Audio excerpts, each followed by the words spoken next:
The discarded son, who just wants private, clear-the-air talks with his family, if only he wasn't scared they'd be leaked, has now leaked everything. And I mean everything. I read it all today. It is mind-blowing. Most outrageously of all, Harry and Meghan allowed claims to swirl about racism in the royal family for almost 2 years. They made a 6-hour documentary about it. They accepted a Human Rights Award last month for fighting structural racism in the royal family, all based on what they told Oprah Winfrey.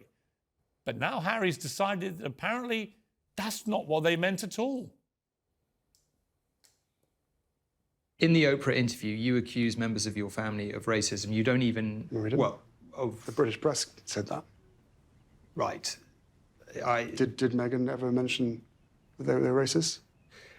She said there were troubling comments about... Yeah, there was concern about his skin colour. Right.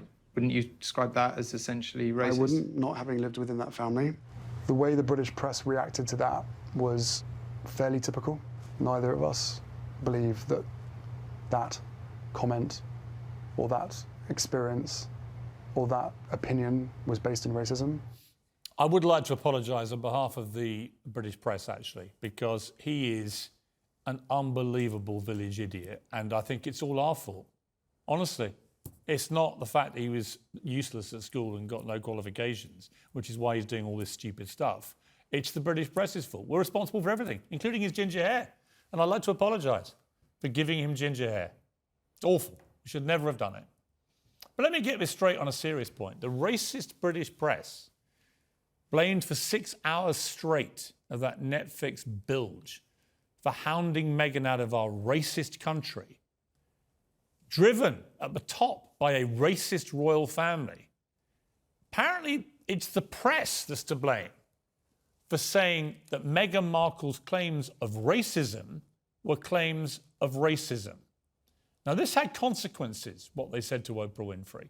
I was forced out of my last job presenting Good Morning Britain, a job I really enjoyed, because I said I didn't believe these claims without firm evidence. There wasn't any. And now we get told it wasn't racism. Exactly is what I suspected at the time. Do I get an apology? Does Sharon Osbourne, one of my guests tonight, does she get restored to her job at the CBS show, The Talk? Because she got fired for offering support on Twitter for my right to my opinion, because apparently I'd said racist things. It turned out those racist things were not believing Meghan Markle's racism claims. Now they say they didn't mean racism. So does Sharon get her job back? Will they give back that award that they got for their heroic battle against structural racism in the royal family? Now we know there was no racism, structural or otherwise. Across 3 new interviews and 416 whining pages of his book, Spare Me, as I call it, Harry lambasts the British press and his family for colluding with the British press. His bitterness and bile for Camilla, the Queen Consort, is shocking. This is the love of his father's life, who he brands a dangerous villain. How was she dangerous? Because of the need for her to rehabilitate her image. That made her dangerous.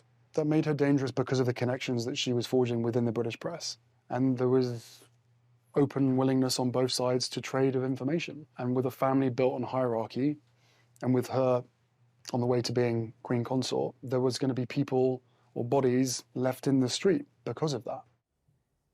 Bodies left in the street, says the guy who boasted about killing 25 Taliban.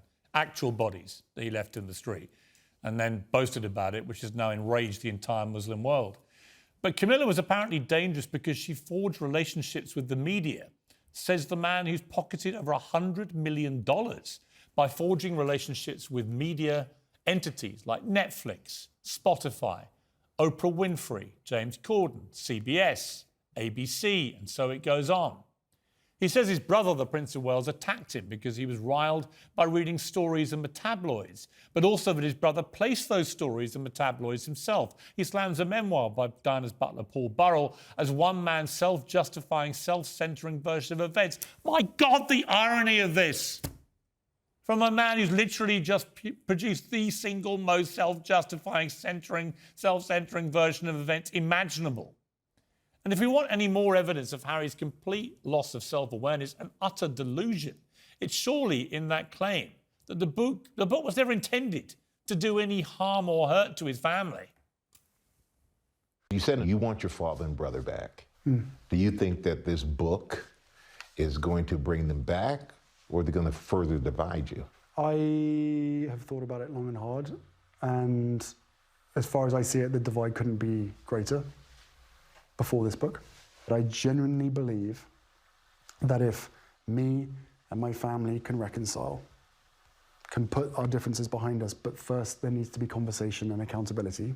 And if that doesn't happen, then that's very sad. Compensation and accountability. Is that a joke? Is that a joke? You're the one doing all the attacking. You're the bully.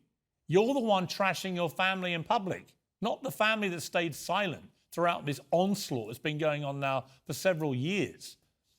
What's sad, Harry, is your public self-destruction and the remorseless way you've savaged your own loved ones to airbrush yourself.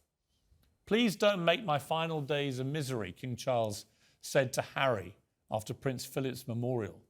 We know that because Harry's told us. He's revealed that most excruciatingly private conversation with his father, our new king. Imagine what he would have said if a tabloid newspaper had revealed that conversation. It's disgusting. How dare you invade my family's privacy? This proves what I say about you all. You're revolting. Yeah, maybe. But what does it make you now you've done exactly the same thing that you've been ranting about for years? Harry and Meghan, let's be clear, have sold their royal souls for a life as reality stars, trading every private cough and splutter for cash.